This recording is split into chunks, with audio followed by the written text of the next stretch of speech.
Les Denver Nuggets ont donc été champions il y a une saison, ont été battus en demi-finale de conférence et se sont présentés à Abu Dhabi avec un effectif remanié. Il y a eu pas mal de différences. On va parler bien sûr des forces en présence et des faiblesses. On va parler du banc en gros, des Celtics, des Nuggets pardon, qui ont perdu KCP notamment. Avant d'aller sur les départs, les arrivées, Erwan, on a vu 2 matchs des Nuggets. On a vu un entraînement qui était vraiment très cool parce qu'on a eu au moins un quart d'heure de 5-5. C'était lourd de ouf ça. Ouais. On était courtside en plus. Ah ouais, courtside, voir du 5-5 avec de l'intensité. On a pu voir Russell Westbrook en Cannes. Jamal Murray mettre un Tomar. Ouais, Jamal Murray mettre un Tomar ouais. sur une interception ratée de Russell Westbrook. Classique. Bon, qui à 36 ans joue toujours les interceptions comme s'il restait 8 secondes à jouer. Donc interception ratée. Interception payée, mais c'était cool, même Jokic dans les impacts et même n'importe quel joueur NBA. Donc vraiment on était au petit soin comme ça en bord de terrain pour voir un quart d'heure, 20 minutes d'entraînement. C'était très cool. C'était très sympa de voir Mike Malone. Vous savez qu'en NBA, c'est les assistants qui font les entraînements. Mais on a vu aussi la précision des systèmes et tout. C'était très, très, très, très cool. Travailler des rotations défensives. Hein. Absolument. Ouais, beaucoup de rotations. Et il faisait un truc, si vous avez joué en club, vous le savez, vous avez l'équipe des titulaires, puis après l'équipe des remplaçants ont 5 attaques chacune. Et puis, il faut avoir le meilleur score. Donc là, quand les remplaçants ont gagné, c'est un peu célébré. C'était un excellent moment qu'on a vécu du côté d'Abu Dhabi. Alors, l'année dernière, je le disais, défaite en demi-finale de conf, Erwan. Après avoir tapé les méchants Lakers dans une demi-finale contre les Wolves qui fera date, a priori, puisque les Wolves avaient battu au 7e match à l'extérieur cette équipe des Nuggets. Le bilan était de 57 victoires, 25 défaites, 5e attaque NBA, 8e défense de toute la NBA en saison régulière. Qu'est-ce qu'on a pensé, sachant que des Nuggets l'année dernière, sachant que Jamal Murray n'était pas à 100%, on s'en rappelle, pendant les playoffs, Erwan. Ça s'est senti. Bah, compliqué, hein. Elle est dure à lire cette saison des Nuggets parce qu'ils font 57 victoires pour 26 défaites, qui finissent 3e de la conférence Ouest, mais ils sont à 1 point derrière OKC qui est premier, ils sont à égalité avec Minnesota. Donc c'est une saison régulière parfaitement maîtrisée pour un champion en titre. Parce que même en playoff, quand ils jouent face à des bons Lakers, ils jouent les momentum, tu sens qu'il y a une vraie expérience et tu te dis, bon, mais cette équipe est en phase, même si les gens du banc n'apportent pas ce qu'ils doivent apporter, mais tu as l'impression que les starters peuvent faire le taf.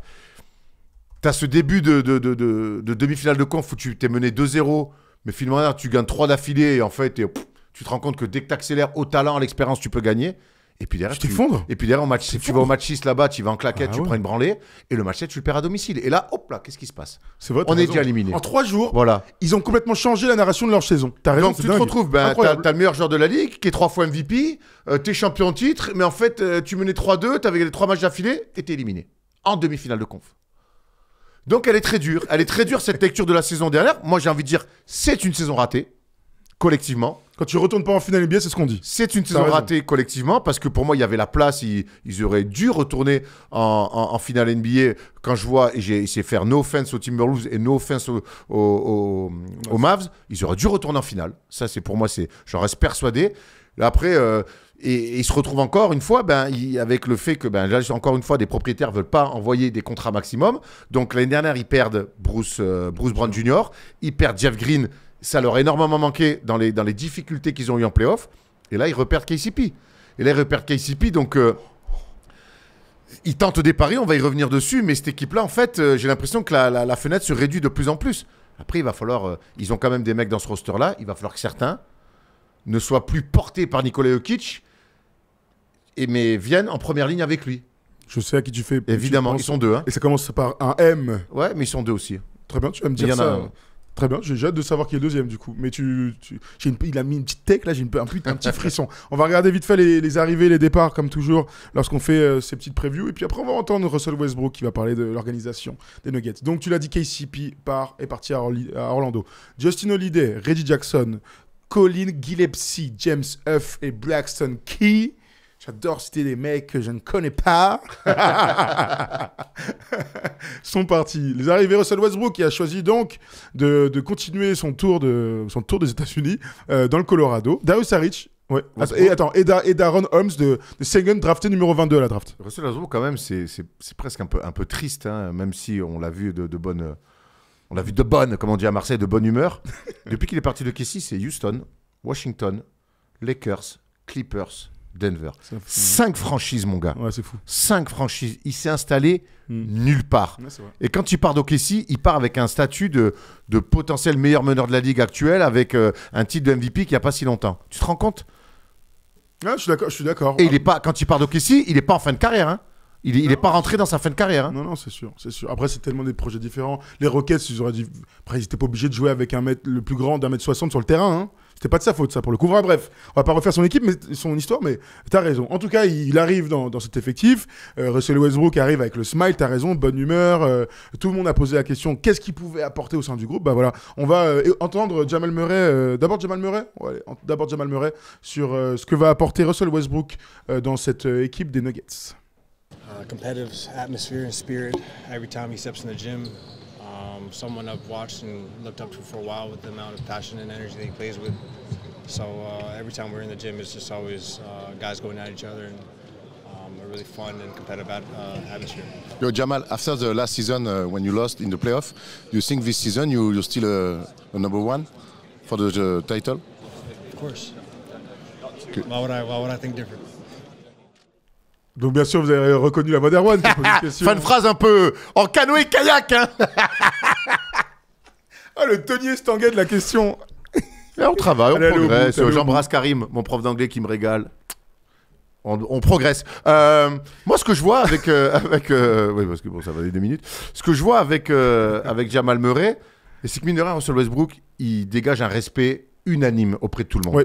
Et partout, j'ai cité les 5 franchises où il est passé, tous les mecs avec qui il a joué, il y a un respect incroyable. Et honnêtement, quand on a vu le quart d'heure d'entraînement, on peut comprendre pourquoi. Il amène un jus. Il diffuse ouais, c'est fou. Il diffuse vraiment Il des rate choses. des trucs, hein. Ouais. Mais il y a vrai jus. Il diffuse Ouais, quelque ouais. chose et j'ai l'impression que il amène quelque chose dans une équipe et je pense que les Nuggets vont avoir aussi besoin d'un petit peu ça. Un peu d'énergie. Un peu d'énergie. Ouais, un peu de vie. T'as raison. Les stats l'année dernière de Russell Westbrook, qu'il a passé en 6e homme du côté des Clippers, après l'arrivée de James Harden. 11 points, 5 rebonds, 4,5 assists, 45% au tir pour lui en un peu plus de 22 minutes. C'est bien sûr ses plus petits stats depuis sa saison rookie, clairement. Russell Westbrook qui s'est donc habitué maintenant à être un joueur en sortie de banc, à apporter de l'énergie, que ce soit à l'entraînement ou en match. Si vous avez regardé les 2 matchs, enfin le premier match, puisqu'il n'a pas joué le deuxième, il est arrivé, il a mis de l'adresse, il a mis du jus, il y a eu de l'adresse. Bon, parfois, il fait des trucs. Avec Aaron, on se regarde, il fait hey, gros, ça fait 17 ans qu'il est dans la ligue, il fait des trucs de puissant du basket. En fait, je pense que. On va pas faire une vidéo sur. Non, bon, on va passer à autre chose, mais on parle de lui, on l'a vu jouer. En fait, le plus gros problème de ce garçon, c'est son poste. Mec, il a 36 ans, Russell Westbrook, t'es meneur de jeu. Et en fait, mais on en parlait déjà à l'époque du Hoopcast. Ouais. On a hâte de voir ce mec-là gagner en maturité dans des trucs de meneur, là, le tempo, mettre la balle sous le bras quand il faut, arrêter de perdre des ballons en touche, d'avoir un jeu à risque où il y a trop de moins que de plus. Ah gros, en fait, il a 36 ans et il fait tout le temps les mêmes choses. Il fait tout le temps les mêmes trucs, les mêmes folies avec un jeu à risque très, très, très élevé. Voilà. Je reviens sur un truc parce que là, j'avais pas vu vos commentaires. Ouais, c'est des bons bâtards. Hein. Ah ouais. C'est des bons bâtards, hein, je te le dis direct. Erwan, la question Stade 2. Ça allait dur. Non, ça me fait pas rire. J'ai envie d'insulter des familles quand je dis ça. La question d'Hymne de France 2. La question est nulle. Ah ouais, bah alors, tu veux que. Nelson n'a qu'à bien se tenir. Mais tu veux que je parle du contexte parce qu'ils sont tous là. Non, mais en calfouette. tu veux faire calfouette avec leur tache de pisse dans leurs caleçons. Je vais te dire, en fait, on est là et je suis avec Polo qui filme. Il me dit tu poses une question parce qu'après il se barre. Et du coup, je suis un peu pris au dépourvu et j'improvise ça. Voilà, bah, excusez-moi, je vais pas avoir le prix Albert Londres, ça c'est sûr, mais putain, les mecs, on est sévère, hein. On est très très sévère. Ouais, tu les connais, ils veulent que le meilleur. Voilà, c'est le challenge. C'est pour que je sois meilleur. Il n'y a pas d'insulte. Tant qu'il n'y a pas d'insulte, c'est ok. Nicky Voras quand même, avec Daniel Leclerc. Attends, faut pas les connaître, quoi. Nelson n'a qu'à bien se tenir, incroyable. Revenons donc sur cette équipe des Nuggets. On va regarder le roster ensemble, ça m'intéresse. Le roster, s'il vous plaît. Roster. Pour voir que le 5 majeur va changer. Oui, tu veux me mettre les prolongations. Excuse-moi, Tom Serravino. Jamal Murray, 4 ans, 208 millions. DeAndre Jordan, qui est là plutôt pour faire des photos et dans le coaching staff. Et Vlatko Kanchar. Attention. Oula, ça envoie là. Allez, le roster. Le 5 majeur a changé, je le disais. Jamal Murray, Christian Brown intègre le 5 majeur à la place de KCP. Il nous a fait une très bonne impression. Michael Porter Jr., ça va m'intéresser. Aaron Gordon, Nikola Jokic. Ok. Bon, quelques noms que je pourrais vous citer. Je parlais du banc, là, qui est un peu cata. Westbrook, Julian Strouter, qui sera en Eurocup dans 2 ans. Trey Alexander, Peyton Watson, qui était blessé. Hunter Tyson, qui a joué un petit peu l'année dernière et qu'on a découvert là, et qui est devenu le joueur préféré de Polo. Gabe McGlotan, Kanchar, Ziki Nagy, vache, Darren Holmes, Darius Saric et DeAndre Énorme Jordan. déception, lui, Ziki Nagy. Ouais, tu l'aimais beaucoup, hein. Ouais, va faire du mannequinage à la fin, au bout d'un moment. Ah ouais, envoie ton CV à sauce et puis va mettre des Marcel en pot de pêche. Non, pas en filet de pêche. En filet de pêche, mais là, avec un physique comme ça, la place qu'il y a à prendre, les mecs qui se regardent jouer comme ça, stop. Non, pas très déçu de notre ami. Bon, on va pas vous faire l'offense de pas Nikola Jokic. Il est 3 fois MVP, il est 6 fois All-Star. Il sait même pas combien de fois il est All-Star. Il en a rien à foutre. C'est l'un des meilleurs joueurs de l'histoire de la NBA déjà. Son seul but maintenant, c'est de gagner avec son équipe. Tu as posé la question tout à l'heure. Il y a des mecs qui vont devoir pas prendre le relais, mais qui vont devoir envoyer. Tu pensais à qui? T'as dit 2 mecs. C'était qui? À Jamal Murray, évidemment. Alors très bien. Allons-y.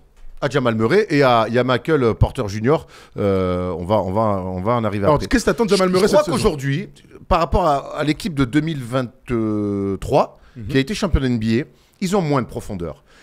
Et ils peuvent pas lutter par rapport à ça. Ils sont obligés de faire des coups, notamment le coup Russell Westbrook cet été. Donc je crois vraiment que Nikola Jokic, qui est 3 fois MVP, ne peut plus à lui seul, parce qu'il n'y a pas assez de profondeur, entre autres, ne peut plus amener cette équipe à un nouveau titre. Je le pense vraiment. C'est pas du tout sa faute, mais je pense qu'aujourd'hui, ça ne doit pas être Jokic, deux derrière que sont Jamal Murray et Michael Porter Jr. et un peu de profondeur. Je crois vraiment que Jamal Murray doit enfin être un All-Star où on ne débat même plus. T'es All-Star, mon grand. Vraiment. On rappelle que Jamal Murray n'est toujours pas All-Star. Et Michael Porter Jr. Alors, reste sur Jamal Murray. Voilà. Et je veux que Jamal Murray devienne vraiment un top 5, top 3 meneur NBA. Et pas juste, oui, dans les momentum, dans les money time, dans les playoffs, en fait. Ça... Non. Je veux que tu sois un joueur qui step up sérieusement l'année prochaine, où on se dise, dès le mois de décembre, on se dit, ah bah, il va être All-Star. Il n'y a pas de problème avec ce que tu es en train de dire, Erwan. C'est qu'il y a un truc dans lequel je suis tout à fait d'accord, c'est que j'ai besoin qu'il fasse enfin une bonne saison régulière. C'est-à-dire que je vous donne les stats, enfin, le nombre de matchs joués depuis 4 ans. 2020-2021, 48 matchs. 2021-2022, le genou, vous le savez, clac, hôpital, il n'a pas joué de la saison. Là, il y a 2 ans, il revient 65 matchs. L'année dernière, 59 matchs. Il joue pas beaucoup, il est à 20 points, 21 points. Il n'est pas All-Star, on sait très bien pourquoi, parce qu'il joue pas assez, le mec. Il est tout le temps pété. Voilà. Donc s'il n'est pas pété, il sera All-Star. Un peu naturellement quand tu es champion. Tu connais. En revanche, pourquoi ils sont allés au titre, pas l'année dernière, mais l'année d'avant, c'est que Jamal Murray a joué comme Kobe avec Shaq. Je vais te redonner quelques stats quand même. Il est extraordinaire dans le run de playoff. Tout à l'heure, tu disais, ils ont besoin que Jamal Murray soit pas que là dans les fins de match et tout. Non, ils ont besoin que Jamal Murray il fasse ce qu'il fait pendant les playoffs depuis qu'on le connaît. Sauf l'année dernière où il était pété. Parce que quand il est à 24 points, 25, 26, voire même des séries où il a plus de 30 points, la finale de conférence contre les Lakers en 2023 où il y a un sweep terrible, il est à 32 points par match. Il est extraordinaire. Donc, il est capable sur des conséquences de le faire, d'être aussi bon. Est-ce qu'il est capable de le faire pendant une saison? J'ai l'impression que non. Malheureusement, il n'est pas capable. Il n'a jamais, en tout cas, été capable. Donc, non, mais il est temps. Parce que quand tu disais tout à l'heure, c'est Jokic et les autres, quand Jamal Murray est au top en 2023, gros, ils se regardent, ils sont extraordinaires tous les deux. Oui. Mais ils l'ont été déjà. Donc, je crois que leur but, et leur seul but, c'est pas que Jamal Murray soit All-Star. Leur but, c'est que Jamal Murray soit à 100% au printemps. C'est pas exactement la même chose. Je te dis pas qu'il faut pas. Moi, je suis pas d'accord avec ça. Et pourquoi t'es pas d'accord? Pour moi, Jamal Murray, quand il est fort en playoff, c'est que Jokic est trappé, il se passe plein de choses. Et que. Pick and roll et tout. Non, mais sur du pick and roll avec Jokic. Il joue des post-up, il défonce les meneurs adverses et tout. Non, mais. Attends, je te dis pas qu'il est pas bon, mais pour moi, l'option. Extraordinaire. Mais c'est pas ce que je dis. Je te dis qu'il est extraordinaire. Mais pour moi, le numéro 1, c'est Jokic. Là, je te dis que la hiérarchie, pour moi, des Nuggets, elle doit. Les deux là qui sont derrière, donc, et je mets Michael Porter derrière, ils doivent plus être des numéros, ils doivent être plus forts, ils ont pas de banc, ils y arrivent pas. Pour moi, s'ils veulent être champions, on parle de ça. Non mais, écoute, Michael Porter Jr. c'est un autre sujet. Porter Jr. c'est un autre sujet, c'est pour ça que je vais décolérer. Décorréler. C'est pas du tout ça. Pas moi de Jamal Murray, c'est mieux. Eh gros, Jamal Murray, Jamal Murray, on a vécu ça ensemble. Jamal Murray, c'est un All NBA First Team, le mec, sur le run de playoff. Il est extraordinaire pour tout le run. Mais tu me parles en plus des finales pas de Jokic. Tu me parles des finales de conf où il est magnifique. Non, mais les deux, face aux Lakers. Non, mais attends, ok, excuse-moi alors. Qui sweep. Je vais te donner la finale alors. Grâce à lui, entre autres. Il est à 21-10 en finale. Il est à 25-5-6 en demi-finale de conf. Il est à 27-5-6 en truc. Il fait... Non, mais ce que je veux dire, c'est qu'en playoff, ils ont besoin qu'il soit à ce niveau-là. L'année dernière, il l'a pas été parce qu'il était blessé. L'année dernière, il a été ce mec-là qui fait takeover dans les fins de match, qui détruit sur quelques moments clés dans les victoires des Nuggets. Mais il n'était pas à 100%. Donc un mec qui n'est pas à 100%. Moi, ce qui m'inquiète, c'est que quand je vois son été, il est dramatique avec le Canada. Il est limite en surpoids. Quand je vois là, il arrive à Abu Dhabi, je suis pas sûr qu'il soit encore à 100%. Et ça m'embête. Tu vois ce que je veux dire? C'est pas tant son niveau de basketteur. C'est plutôt sa condition physique et sa capacité à pouvoir répéter les efforts pendant 8 mois, parce qu'il faut faire 8 mois de grand basket pour être champion. C'est pas la même... Tu vois le curseur où je le place? Je vais essayer de synthétiser, et je t'ai parfaitement écouté. J'aimerais qu'il soit plus leader, qu'il soit plus... Pas simplement un mec clutch. Je voudrais qu'il puisse soulager Jokic sur beaucoup plus d'aspects que ce qu'il fait. Vraiment. Donc Voilà. tu veux que Jokic, qui est 29... Il a 29 ans, le mec, tu voudrais qu'il soulage Jokic? Je comprends pas. Jokic, il est au top, il faut qu'il fasse du Jokic, et il faut espérer que...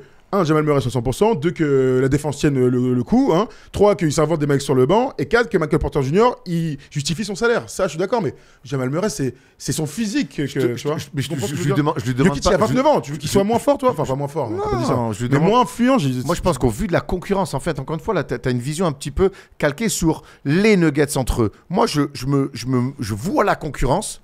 Je me dis qu'il faut que Jamal Murray soit plus fort. Mais plus fort, c'est pas passer de 27 à 30 points. C'est amener un leadership. Je trouve que cette équipe des Nuggets... Il n'est pas leader pour toi, là, Jamal Murray? Pas assez. C'est pas assez. C'est pas le gars qui a l'odeur du sang, qui se révèle être largement plus fort. D'après moi, il n'y a pas beaucoup de mecs qui sont largement plus forts en playoff.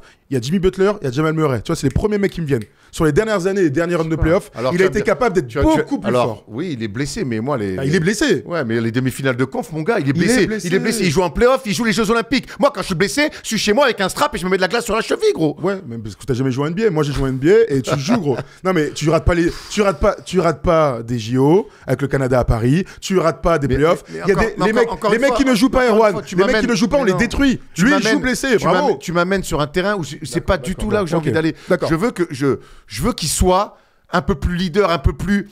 Je veux quand Nikola Jokic, il est numéro 1, lui, il est numéro 2, j'aimerais qu'il se rapproche de Nikola Jokic. Donc tu veux que Jamal Murray se mette au niveau d'un joueur qui va aller au Hall of Fame dès la première année de sa retraite? Ça n'a pas de sens. Je veux pas tu t'as pas mon propos. Je pense que... C'est pour ça que j'étais étonné sur ta première prise de parole. Par contre, il y a un mec sur lequel on va être d'accord. C'est Michael Porter Jr. Bon, c'est un super joueur de basket. Bon, c'est surtout un énorme trou noir offensif et un défenseur minable. Qu'est-ce qu'il attend, Michael Porter Jr., pour passer le cap? Il a 26 ans aujourd'hui, Michael Porter Jr. Il a eu des hauts, des bas. Il a été parfois très bon, vraiment parfois très bon. On a même cru que c'était un futur franchise player. Bon, pour l'instant, il n'a jamais confirmé les attentes qu'on avait, alors qu'il profite d'espaces criants, lui, pour le coup. Il profite d'un super système de jeu, d'une confiance de ses coéquipiers. Enfin, je fais une petite parenthèse. Il bénéficie d'espace pour le coup, pas l'autre. Ah bah non. Il profite des espaces de ses coéquipiers. C'est, au pluriel, Jokic en 1, Jamal Murray en 2. Ah bah oui. Aaron Gordon profite des espaces de ses coéquipiers. D'accord. Bon, allons sur... KCP a profité de ses... Mais non, mais non, mais j'avais oublié... C'est un one-to-punch, les mecs. C'est un one-to-punch. J'ai oublié qu'il Jokic, en fait, il joue avec Pete Maravich. Bref. Jamal Murray, c'est un peu le Pete Maravich des playoffs.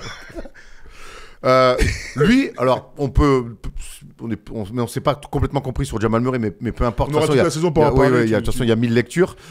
Lui, par contre, sur Michael Porter Jr., là, pour le coup, on est raccord. C'est que talent, hors norme, ouais. Un titre déjà de champion, on s'en souvient, avec des finales up and down, mais capable de mettre des gros tirs. Déjà, pour moi, une expérience de playoff d'un joueur confirmé. Un salaire pour lui montrer qu'on compte sur toi et que tu as un statut. Maintenant, frérot, il va falloir un peu changer d'attitude. Il va falloir se transformer aussi. Changer le joueur que tu es. Arrêter de te contenter, là je te rejoins complètement, d'être élégant et de mettre dedans. Je pense que les Nuggets, encore une fois, avec la réduction de leur profondeur d'effectif, ce mec-là doit aujourd'hui se rapprocher des 22, 23 points par match, aller beaucoup plus au rebond, doit créer beaucoup plus de choses. C'est un mec, je te dis pas que maintenant il doit dribbler, faire des choses. Non, par contre, aller au rebond offensif, remettre dedans, ça, il sait faire. Ouais. Il est attiré par le panier, de toute façon. C'est avec des petites choses comme ça qu'il peut faire du bien à son équipe. Pour moi, il s'efface trop quand il est pas bon. Et il fait pas grand-chose d'autre que prendre des tirs. Bon, c'est un très bon rebondeur. Il a 7 rebonds par match, donc c'est un super rebondeur. Mais prendre des tirs, c'est ça. Et si je fais pas ça, il fait pas grand chose. Eh ben, je pense qu'encore une fois, les Nuggets qui sont champions en titre, qui sont champions en 2023, qui l'année dernière pour moi doivent retourner en finale. Quand tu ne peux pas compenser le départ de certains joueurs qui t'amènent de la profondeur, lui, il doit en faire plus. Clairement, il doit en faire plus. Et encore une fois, ce que je dis sur Jamal Murray, ce que je dis sur Michael Porter Jr., c'est si cette équipe-là, avec le meilleur joueur actuel au monde de basketball, qui est Nikola Jokic, s'ils veulent gagner un nouveau titre, je pense que c'est ça il doit se passer ça. Sans ça, c'est pas possible. Quelques stats sur Michael Porter Jr. Cette année, il a 35 millions, 38 et 40 millions l'année d'après. Beau salaire. Les stats l'année dernière en playoff, série par série, ça c'est intéressant pour montrer que dans la défaite face aux Wolves, il y a quand même des mecs qu'on peut cibler, hein, et lui il en fait partie, puisqu'il passe d'une série contre les Lakers où il est magnifique, il joue 40 minutes de temps de jeu, il a 22,8 points, 8,4 rebonds, à 48% à 3 points, il est incroyable le mec, et il chute à donc 35 minutes de temps de jeu, il joue encore beaucoup, à 10 points et 5 rebonds, à 32% à 3 points, 37% dans le global. Lui c'est clairement effondré dans cette série de playoffs, donc ta troisième arme offensive n'a pratiquement pas existé sur cette série, en cette match face aux Wolves. Dernière petite stat, en général ce qu'on attend des joueurs, c'est qu'ils soient dans la progression, c'est que chaque année tu sois un petit peu meilleur. 2020-2021, il est à 19 points par match, et il est 3e au MIP. L'année d'après il est pété, il joue que 9 matchs, bon, il est à 9 points par match, je le considère pas. L'année dernière il a 17 points, et l'année dernière il a 16,7 points. Donc il est en... Il perd du terrain, il régresse, t'as raison. Statistiquement parlant, il régresse. T'as raison. Les chiffres. Alors, il prend plus de rebonds, on peut discuter de son pourcentage qui est à 40% à peu près, donc ça c'est très bon, mais en tout cas, je sais pas si 22-23, ça me paraît beaucoup, mais d'être à 20 points, tu vois, 19-20, donc de montrer quelque chose en plus, là moi j'ai des attentes. Ah mais moi j'ai énormément d'attentes pour eux. En fait, j'avais la formule tout à l'heure. Pour moi, ils doivent absolument hausser leur niveau de jeu. Ils doivent être beaucoup plus réguliers. Et je l'associe vraiment à Jamal Murray, même si pour moi Jamal Murray est bien plus en avance dans sa carrière, dans ce qu'il a déjà accompli. Mais pour moi, les deux doivent être beaucoup plus justes, beaucoup plus réguliers dans tout ce qu'ils font. Voilà. Avec ce qui s'est passé, avec les départs qu'il y a eu depuis 2 ans, les Nuggets ont réduit la voilure. Il y a toujours un vrai talent, un vrai 5 majeur, un vrai coach, une savoir-faire, une culture de gagne. Ces mecs-là ont gagné il y a 1 an. Donc tout ne s'est pas envolé. Par contre, je pense qu'ils ont moins de marge. Mais pour moi, ça reste une équipe qui aujourd'hui fait partie du premier chapeau. Ouais, c'est clair. Et je rappelle aussi, on l'a pas dit, mais 57 victoires l'année dernière, c'est la meilleure saison des Nuggets avec Jokic. C'est la meilleure saison dans leur cycle. Donc ils sont peut-être un peu moins forts. Je pense vraiment il va falloir que Christian Brown arrive à être la moitié de l'homme, du joueur qui était KCP, qui était ultra important dans leur effectif. J'ai l'impression qu'il est dans la bonne trajectoire, Christian Brown. Il y a 1 an, pour moi, on attendait. T'en attendais beaucoup sur la deuxième année, toi. Ouais, voilà. Alors j'ai été un peu déçu, ouais. Mais je vois que les Nuggets continuent de lui faire confiance. Sa deuxième saison. Alors après, c'est un joueur qui a fait 4 ans de fac, hein, donc il est arrivé avec. C'est pas des joueurs qui arrivent qui ont 19 ans. J'attends beaucoup encore de Christian Brown cette saison. Voilà, j'ai bien aimé les attitudes à Abu Dhabi, les défenses sur Tatum, passer dans les écrans, bumper loin du ballon. Voilà, je crois qu'il va être mis dans le 5. Ça montre aussi la confiance de Mike Brown. Il a ce profil-là de touche à tout, de mec qui peut aller au rebond offensif, qui peut rajouter des possessions, de bons défenseurs. Il va falloir qu'il bosse énormément. Il faut qu'il faut qu'il bosse. Parce que là, pour le coup, des tirs ouverts à 3 points, lui, il va vraiment en avoir. Et, Kobe Gregg là, nous rappelle un truc, et il a raison, il faut toujours souligner ce genre de choses. Les gars, Porter Jr. a vécu l'enfer en dehors du terrain avec ses frères Cassos. Clairement, il n'avait pas la tête au basket l'année dernière, hein, bien sûr. Ça, c'est pas vrai. Simple à c'est gérer. 2 frères qui vont au tôle, frère, pas simple. Pas simple. Dont un qui a été banni de la NBA. Hein. C'est quand même complètement fou. On va accueillir Odell, et on va regarder aussi les codes sur Winamax. On va faire les deux en même temps. D'abord Winamax. Tac, on va regarder ensemble où sont placés ces bons joueurs des Nuggets. Est-ce qu'ils sont parmi les favoris? On l'a dit déjà, hein, les Celtics sont les grands favoris. Le Thunder est très très haut d'après les bookies, donc intéressant à suivre. Et les Nuggets sont donc 3e ex-aequo. Il y a les Knicks, c'est un wagon avec les Nuggets. Ça te permet... Donc favoris, non, même pas favoris dans la conférence Ouest. Alors tu parlais du chapeau 1, Erwan, bon on y est dans le chapeau 1. Moi j'oublie pas que cette équipe est championne. Je donne beaucoup de crédit à l'expérience. Alors certes, il y a eu beaucoup de départs du second unit, mais le corps, en anglais core, de cette équipe-là est toujours... ils ont Jokic qui est le meilleur joueur de la ligue, qui a 29 ans et qui est 3 fois MVP. Donc déjà, ça t'aide à voyager. Moi, Jamal Murray, on connaît ses qualités immenses. On a envie de le revoir quand même à 100%. Et peut-être, je te dis, moi, je ne vais pas me répéter, mais tu sais ce que je vais attendre de Jamal Murray. Mais je crois qu'il faut que pour moi, les 3 soient bons. Mais je trouve il voit peut-être le Thunder un peu joli par rapport à une équipe qui a été championne il y a un an. Participeront aux playoffs côté à 10. On va écouter Odell qui nous a rejoint là depuis quelques minutes et qui va vouloir parler avec nous donc des Denver Nuggets. Salut Odell. Salut les gars, Tu vas bien? j'espère que vous allez bien. Ouais, impeccable, on est là, tranquille. On discute de Jamal Murray. Alors qu'est-ce que tu en penses de ces Nuggets? Est-ce que c'est d'après toi le favori pour aller en finale NBA? Ah, ça va être compliqué pour moi. Vous avez parlé effectivement de Jamal Murray. Je rejoins tout ce que tu as dit, Thomas. Je suis totalement en phase. L'idée qu'ils doivent arriver en pleine forme pour les playoffs et pas forcément faire une grosse saison ou quoi que ce soit et être vraiment prêt pour les moments clés. Pour moi, c'est l'enjeu. Après, l'inquiétude, je pense que c'est comme tout le monde, hein, c'est le banc. Et moi, la question que je me pose, c'est que on a vu Minnesota qui a mis en place le truc des Twin Towers. Je vais pas dire qu'ils l'ont restreint parce qu'il a quand même staté Jokic, mais la question que je me pose, c'est est-ce que ça a été passager? Est-ce que ça pourrait être quelque chose que une équipe pourrait reproduire ou pas? Donc là, pour moi, c'est un vrai sujet parce que finalement, il est sorti en étant cuit et je sais pas si je me trompe, mais je crois que j'ai vu passer une stat qui disait que tous les matchs qu'ils ont perdus, il était à moins de 50% et en fait, il s'éloignait du cercle. Donc, il n'avait pas réussi à trouver ses petits moves au poste, là où il fait vraiment extrêmement mal. Et je pense que ça va être tout l'enjeu d'être en mesure de le remplacer quand il va devoir se reposer, prendre quelques minutes, mais aussi d'être en mesure de l'avoir frais quoi, dans les moments en fin de match, mais aussi, on a vu Game 7, pour moi, il a tiré la langue de fou. Et ouais, c'est l'enjeu, pour moi, c'est vraiment le banc. Mais le banc, de toute façon, on le sait depuis l'année dernière, hein, avec les choix qui sont faits dans les bureaux, on sait que de toute façon, c'est presque un aveu de dire faites avec ce que vous avez les gars. On va tenter des coups. Bon, là, ils tentent Russell Westbrook. Je trouve que c'est une bonne idée, honnêtement. Alors, et puis, honnêtement, rien que pour la curiosité de voir Jokic et Westbrook dans la même équipe, avec le même maillot sur le terrain, je suis très curieux parce que là, on est quand même dans deux salles, deux ambiances. Hein.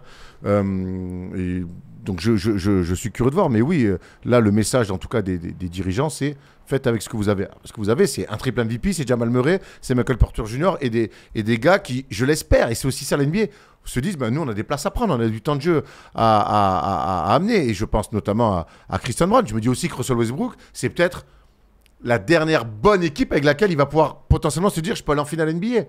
Jusqu'à la prochaine. On s'est pas déjà dit ça, tu te souviens? C'est pour ça que je dis ça. Après, il vieillit quand même. Ouais, mais il pourra jusqu'à 40, non? Oui, d'accord, mais dans une équipe pour je pense. On verra. En tout cas, dans ce rôle-là. T'as parlé de la concurrence, ça m'a intéressé.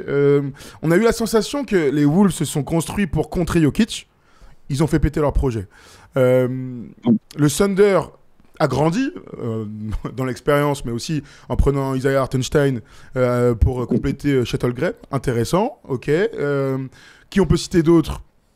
Parmi les prétendants, les Mavs aussi, qui apparemment, vous avez vu Derek Lively et Daniel Gafford se tirent la bourre terrible dans le training camp pour savoir qui va être titulaire.